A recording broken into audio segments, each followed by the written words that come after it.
കോടിയേരി ബാലകൃഷ്ണൻ പൊതുവെ എല്ലാവരും സ്നേഹിച്ചിരുന്ന ഒരു നേതാവാണ്. അദ്ദേഹത്തിന് രാഷ്ട്രീയമായിട്ട് എതിർപ്പുള്ളവർക്ക് പോലും വ്യക്തിപരമായിട്ട് കോടിയേരി എന്ന് പറഞ്ഞ മനുഷ്യനെ ഇഷ്ടപ്പെടാതിരിക്കാൻ പറ്റുമായിരുന്നില്ല. അങ്ങനത്തെ ഒരാൾ. അദ്ദേഹം പൊതുവെ സൗമ്യനായ സുസ്മേരവതനായ ഒരാൾ. അപ്പോൾ അദ്ദേഹം മരിച്ചപ്പോൾ വലിയൊരു വികാര വിക്ഷോഭം ഉണ്ടായിരുന്നുള്ളത് ശരിയാണ്. സുഖമില്ലാതെ മരിച്ചത്.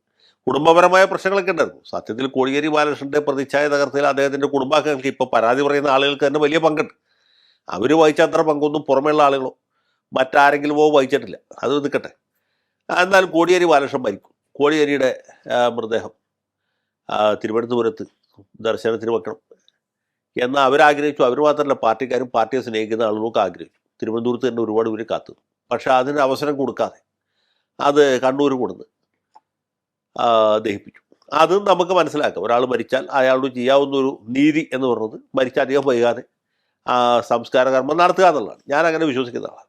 ഒരാൾ നേതാവായി പോയി എന്നുള്ള കാരണത്തോണ്ട് അയാളുടെ ബോഡി ഇങ്ങനെ 6-7 ദിവസമൊക്കെ കൊണ്ടു നടന്ന് പ്രദർശിപ്പിച്ച് അതൊരു ശരിയായ രീതിയല്ല. എന്തുമാട്ടെ, പാർട്ടി ഒരു നല്ല കാര്യം ചെയ്യാൻ തീരുമാനിച്ചു, നല്ല കാര്യം ചെയ്തു. പക്ഷേ ഇത് ചെയ്ത ഉടനെ തന്നെ എന്താ ചെയ്യുന്നത്? ബഹുമാനപ്പെട്ട മുഖ്യമന്ത്രി അവിടെ നിന്ന് കണ്ണൂരിൽ നിന്ന് അവിടെ വെച്ച് വലിയ വികാരപ്രകടനമൊക്കെ നടത്തിയിട്ട് അപ്പം തന്നെ മേക്കപ്പ് തുടച്ച് കളഞ്ഞ് പുള്ളി നെടുമ്പാശ്ശേരി വിമാനത്താവളത്തിൽ വന്ന് ആദ്യം കണ്ട വിമാനത്തിൽ ചാടിക്കയറി സ്വീഡനിലേക്കോ നോർവേയിലേക്കോ ഒറ്റ പോകില്ലേ ഇത്? അത് ജനങ്ങൾ കണ്ടുകൊണ്ടിരിക്കല്ലേ, പാർട്ടിക്കാർ കാണുകയല്ലേ. കോടിയേരി ബാലകൃഷ്ണനെ സ്നേഹിക്കുന്ന ആളുകൾ കുടുംബാംഗങ്ങളെ മാറ്റി നിർത്തുക. സാധാരണക്കാരായ പാർട്ടിക്കാർ എന്താണെന്ന് മനസ്സിലാക്കുക. പാർട്ടിക്കാർ മനസ്സിലാക്കുന്നത് എന്താണ്? ഇയാൾ വിദേശ പര്യടനത്തിന് പോകാൻ മുട്ടി നിൽക്കരുത്. ഫിൻലാൻഡിലേക്കും നോർവേയിലേക്കും അത് കഴിഞ്ഞ് ഇംഗ്ലണ്ടിലേക്കും പോകാൻ നിൽക്കരുത്. ആ പോകാൻ നിൽക്കുന്ന സമയത്താണ് കോടിയേരി മരിക്കുന്നത്. അതുകൊണ്ട് ഫിനിഷ് യാത്ര വെട്ടിക്കുറച്ചു. ഫിൻലാൻഡിലേക്ക് പോയില്ല, നേരെ നോർവേയിലേക്ക് പോയി. നോർവേയിൽ നിന്ന് നേരെ ഇംഗ്ലണ്ടിലേക്ക് പോയി. അവിടെ പോയി സംഗതി ശരിയാണ്. മാർക്സിൻ്റെ ശവകുടീരത്തിൽ റീത്ത് വെച്ചു, കയ്യൊക്കെ ഇങ്ങനെ ചുറ്റി പിടിച്ചു, ഇങ്ങനെ കാണിച്ചു എന്നുള്ള ശരിയാണ്. അതല്ലല്ലോ യഥാർത്ഥ സംഭവം ഇതല്ലേ.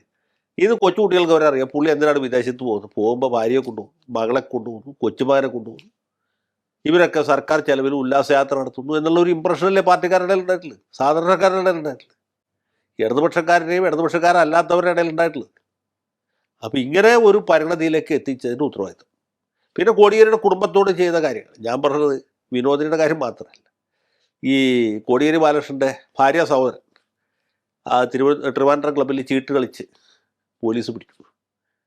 അത് അവിടെ വെച്ച് പോലീസുകാർക്ക് വേണമെങ്കിൽ ഒഴിവാക്കാൻ, അല്ലെങ്കിൽ കേസ് ചെയ്യാർക്ക് ചെയ്യാം. അതിന് പകരം അപ്പം തന്നെ അവിടെ നിൽക്കുന്ന പോലീസ് ഉദ്യോഗസ്ഥൻ സകല മാധ്യമ സ്ഥാപനങ്ങളിലേക്ക് വിളിച്ചു പറഞ്ഞു, ഇതാ കോടിയേരിയുടെ അളിയനെ പോലീസ് പിടിച്ചു. അതെന്ന് വെച്ചാൽ ഇവരെ ടാർണിഷ് ചെയ്യാൻ വേണ്ടിയിട്ടാണ്. അതിന് തൊട്ട് മുമ്പത്തെ ദിവസം വിനോദിനി ഏതാണ്ട് ഇതുപോലത്തെ ഒരു പരാമർശം നടത്തി കോടിയേരി മരിച്ചതിൻ്റെ അടുത്ത ദിവസം. അതായത് ഇദ്ദേഹത്തിൻ്റെ മൃതദേഹം തിരുവനന്തപുരത്ത് ദർശനത്തിന് വെക്കണം, ഞങ്ങൾക്കും ആഗ്രഹം ഉണ്ടായിരുന്നു, പാർട്ടിക്കാർക്കും ആഗ്രഹം ഉണ്ടായിരുന്നു എന്ന് പറഞ്ഞ് നാക്കെടുക്കുമ്പോഴാണ് ഈ അളിയനെ പോലീസ് പിടിക്കുന്നത്.